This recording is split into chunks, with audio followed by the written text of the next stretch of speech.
আমার পথ লিখেছেন কাজী নজরুল ইসলাম। আমার কর্ণধার আমি, আমার পথ দেখাবে আমার সত্য। আমার যাত্রা শুরুর আগে আমি সালাম জানাচ্ছি, নমস্কার করছি আমার সত্যকে। যে পথ আমার সত্যের বিরোধী, সে পথ আর কোনো পথই আমার বিপথ নয়। রাজভয়, লোকভয়, কোনো ভয়ই আমায় বিপথ নিয়ে যাবে না। আমি যদি সত্যি করে আমার সত্যকে চিনে থাকি, আমার অন্তরে মিথ্যার ভয় না থাকে, তাহলে বাইরের কোনো ভয়ই আমার কিছু করতে পারবে না। যার ভিতরে ভয়, সেই বাইরে ভয় পায়। অতএব যে মিথ্যাকে চেনে, সে মিছেমিছি কাউকে ভয়ও করে না। যার মনে মিথ্যা, সেই মিথ্যাকে ভয় করে। নিজেকে চিনলে মানুষের মনে আপনা আপনি এত বড় একটা জোর আসে যে সে আপন সত্য ছাড়া আর কাউকে কুর্নিশ করে না। অর্থাৎ কেউ তাকে ভয় দেখিয়ে পদানত রাখতে পারে না। এই যে নিজেকে চেনা, আপনার সত্যকে আপনার গুরু, পথপ্রদর্শক কাণ্ডারি বলে জানা, এটা দম্ভ নয়, অহংকার নয়, এটা আত্মকে চেনার সহজ স্বীকারোক্তি। আর যদি এটাকে কেউ ভুল করে অহংকার বলে মনে করেন, তবু এটা মন্দের ভালো, অর্থাৎ মিথ্যা বিনয়ের চেয়ে অনেক বেশি ভালো। অনেক সময় খুব বেশি বিনয় দেখাতে গিয়ে নিজের সত্যকে অস্বীকার করে ফেলা হয়। ওতে মানুষকে ক্রমেই ছোট করে ফেলে, মাথা নিচু করে আনে। ওরকম বিনয়ের চেয়ে অহংকারের পৌরষ অনেক অনেক ভালো। অতএব এই অভিশাপ রথের সারথির স্পষ্ট কথা বলাটাকে কেউ যেন অহংকার বা স্পর্ধা বলে ভুল না করেন। স্পষ্ট কথা বলায় একটা অভিনয় নিশ্চয়ই থাকে, কিন্তু তাতে কষ্ট পাওয়াটা দুর্বলতা। নিজেকে চিনলে, নিজের সত্যকেই নিজের কর্ণধার মনে জানলে নিজের শক্তির উপর অটুট বিশ্বাস আসে। এই স্বাবলম্বন, এই নিজের উপর অটুট বিশ্বাস করতেই শেখাচ্ছিলেন মহাত্মা গান্ধীজি। কিন্তু আমরা তার কথা বুঝলাম না। আমি আছি এ কথা না বলে সবাই বলতে লাগলাম গান্ধীজি আছেন। এই পরাবলম্বনই আমাদের নিষ্ক্রিয় করে ফেললে। একেই বলে সবচেয়ে বড় দাসত্ব।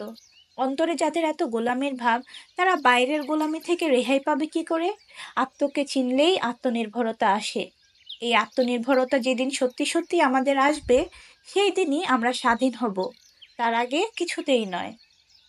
নিজে নিষ্ক্রিয় থেকে অন্য একজন মহাপুরুষকে প্রাণপণে ভক্তি করলেই যদি দেশ উদ্ধার হয়ে যেত, তাহলে এই দেশ এতদিন পরাধীন থাকতো না।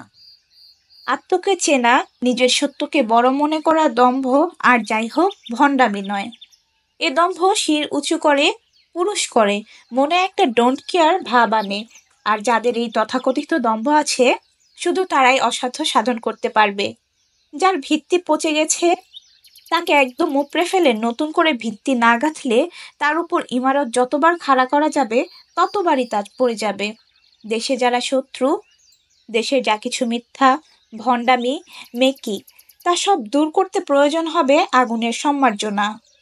আমার এমন গুরু কেউ নেই যার খাতিরে সে আগুন সত্যকে অস্বীকার করে কারুর মিথ্যা বা ভণ্ডামিকে প্রশ্রয় দেবে। আমি সে দাসত্ব হতে সম্পূর্ণ মুক্ত। আমি কোনোদিনই কারুর বাণীকে বেদবাক্য বলে মেনে নেব না, যদি তার সত্যতা প্রাণে তার সাড়া না দেয়। না বুঝে বোঝার ভণ্ডামি করে 5 জনের শ্রদ্ধা আর প্রশংসা পাবার লোভ আমি কোনোদিনই করব না। ভুলের মধ্য দিয়ে গিয়েই তবে সত্যকে পাওয়া যায়। কোনো ভুল করছি বুঝতে পারলেই আমি প্রাণ খুলে তা স্বীকার করে নেব, কিন্তু না বুঝেও নয়, ভয়েও নয়। ভুল করছি বা করেছি বুঝেও শুধু জেদের খাতিরে বা গো বজায় রাখবার জন্যে ভুলটাকে ধরে থাকবো না। তাহলে আমার আগুন সেদিনই নিভে যাবে। একমাত্র মিথ্যার জলই এ শিখাকে নিভাতে পারবে, তাছাড়া কেউ নিভাতে পারবে না। মানুষ ধর্মই সবচেয়ে বড় ধর্ম। হিন্দু মুসলমানের মিলনের অন্তরায় বা ফাঁকি কোনোখানে তা দেখিয়ে দিয়ে এর গলদ দূর করা আমার এ পথের অন্যতম উদ্দেশ্য। মানুষে মানুষে যেখানে প্রাণের মিল, আদত সত্যের মিল, সেখানে ধর্মের বৈষম্য কোনো হিংসার দুশ্মনির ভাব আনে না। যার নিজের ধর্মে বিশ্বাস আছে, যে নিজের ধর্মের সত্যকে চিনেছে, সে কখনো অন্য ধর্মকে ঘৃণা করতে পারে না। দেশের পক্ষে যা মঙ্গলকর বা সত্য, শুধু তাই লক্ষ্য করে এই আগুনের ঝান্ডা দুলিয়ে পথে বাহির হলাম।